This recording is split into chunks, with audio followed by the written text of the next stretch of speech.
¿Se han preguntado por qué es importante dar un buen ejemplo a nuestros hijos?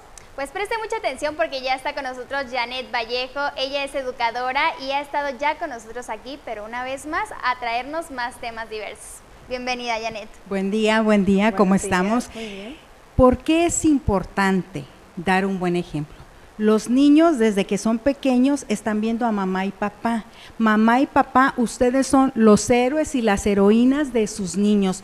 Todo lo que ustedes digan, todo lo que ustedes hagan, los niños lo van a aprender y después ¿dónde lo van a poner en práctica?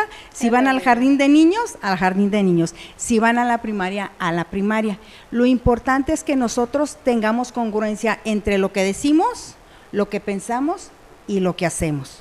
¿En qué casos particularmente consideras que es donde tenemos que poner más foco cuando, en el caso de los papás, para que los niños tengan esa buena guía, por así decirlo, ese buen ejemplo? Ajá, sobre todo en la interacción en la familia.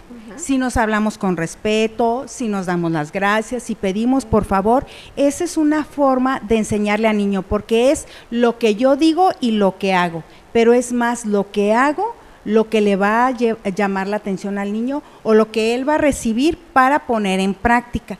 Ejemplo, si yo te pido las cosas por favor, obviamente el niño las va a pedir por favor. Si mamá, papá gritan, dicen groserías, tiran la basura en la calle, ¿qué va a hacer el niño? Exactamente lo mismo. ¿Por qué?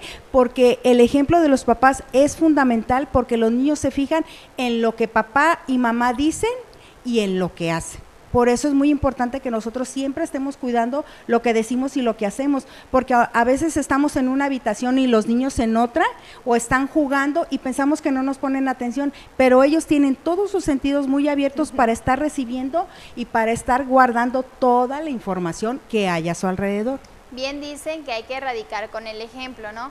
Yo quiero, Janet, que desmientas esta parte donde dicen, ay, bueno, ahorita que tiene un año, no importa que no dé un buen ejemplo en este momento, o yo voy a dejar la ropa en la cama, voy a hacer esto, yo como hombre, que generalmente quien tiene esta mala costumbre o este mal hábito son los papás, porque existe este micromachismo todavía de que la mujer es la que tiene que hacer todos los quehaceres del hogar. Entonces, si viene un varón y no lo hace desde muy temprana edad, ya a los 5 o 6 años, va a ser difícil empezar con el ejemplo, ¿no? ¿Desde qué edades se tiene que empezar a dar un buen ejemplo? Todo el tiempo, desde que son bebés. No sé si han visto videos que salen donde el bebé está como alegando y hace los mismos movimientos que mamá y papá. O sea, desde pequeños nosotros ya le estamos dando el ejemplo a los niños de cómo hablar, cómo hacer su expresión en la cara, cómo mover las manos. Todo eso es muy importante. La forma, la dinámica en la que se manejen en casa, cómo papá trata a mamá, cómo mamá trata a papá, cómo el papá da preferencia o si da preferencia a los niños o da preferencia a las niñas, todo eso es muy importante que estén tomando en cuenta que el niño lo va a guardar en su cerebro y luego va a ir a la escuela y entonces va a trabajar en la misma dinámica en la que trabajan en casa. Si es a través del diálogo, si es con el respeto, si es un te ayudo y me ayudas, lo mismo va a hacer en la escuela. En la escuela estamos trabajando en las prácticas sociales, pero cada niño trae de su casa una forma de ser, de pensar y de actuar, y entonces en el jardín de niños es donde nosotros vamos a través del diálogo regulando nuestras emociones y aparte resolviendo problemas. Oye, Janet, también se menciona luego que somos nuestro entorno. Entonces, el ejemplo pienso yo que también influye bastante desde el círculo social en el que nos encontramos. Ahí, ¿cómo podríamos mediar o bajo tu punto de vista, cómo podríamos hacerle para seleccionar ciertas amistades y que nuestros hijos pues vayan creciendo en ese entorno positivo? Exacto, porque luego a veces pasa que somos de una manera en casa y cuando estamos con las amistades somos otra cosa. Entonces los niños es donde ven cuando tú estás interactuando con alguien y te preguntan y dices una mentira, ¿no? Y entonces el niño, cuando hace algo y le preguntas y dice una mentira, ¿qué le dices? Las mentiras no son buenas, te va a crecer la nariz como Pinocho, pero tú le estás dando ese ejemplo. Entonces, qué importante es que mamá y papá sean congruentes en lo que hacen y en lo que dicen. Oye, en eso de las mentiras, recordé cuando luego de repente se dice, y por ahí en alguna ocasión yo recuerdo que cuestioné a alguien de, ¿pero cómo? me dijiste que una mentira, pero las mentiras no se tienen que decir. Sí, pero es piadosa. Y entonces entra en una confusión de cómo, o sea, sí. Y creo, lo menciono mucho porque lo recordé ahorita y creo que luego pasa. Exacto, Pasa porque que la confundes mentira al niño. es mentira y entonces confundes al niño. Por eso tenemos que ser muy congruentes, porque si nosotros seleccionamos a nuestras amistades, también los niños aprenden cómo interactuar con otras personas, cómo nos expresamos de los demás. Eso es muy importante porque también los niños lo hacen.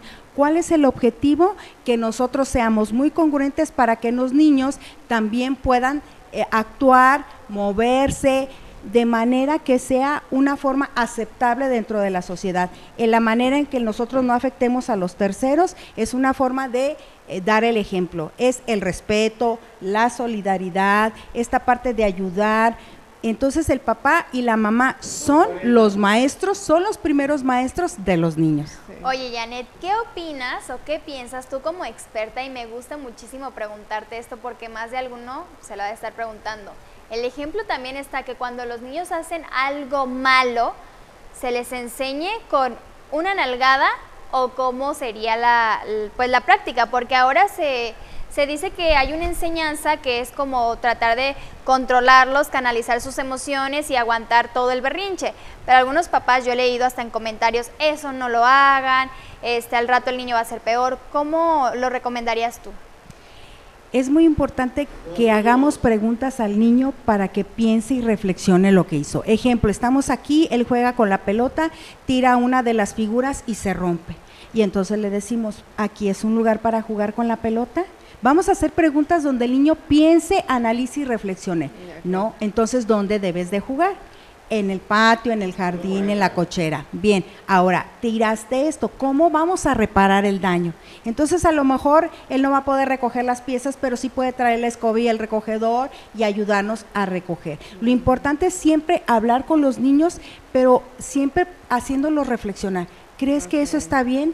¿Cómo te sentirías si alguien te pegara a ti, si tomara tus cosas sin permiso? Entonces lo mismo pasa. ¿Y ahora qué vamos a hacer? Vamos a enseñarle al niño a pedir perdón y a pedir disculpas y a resarcir el daño, que es lo más importante. También. Exacto, también a pedir permiso, porque son las maneras en las que nosotros interactuamos con los demás y así es como hacemos el respeto. Que luego sería como las palabras mágicas, ¿no? Exacto. Que luego los papás usan mucho de, ¿cuáles son las palabras mágicas? Gracias, por favor. Con permiso. Sí, Exactamente. así es, así pues es. te agradecemos mucho, Janet, una vez más, porque siempre los temas que nos traes pues son muy importantes, interesantes, saber sobre la educación de los hijos y pues qué mejor que hacerlo contigo.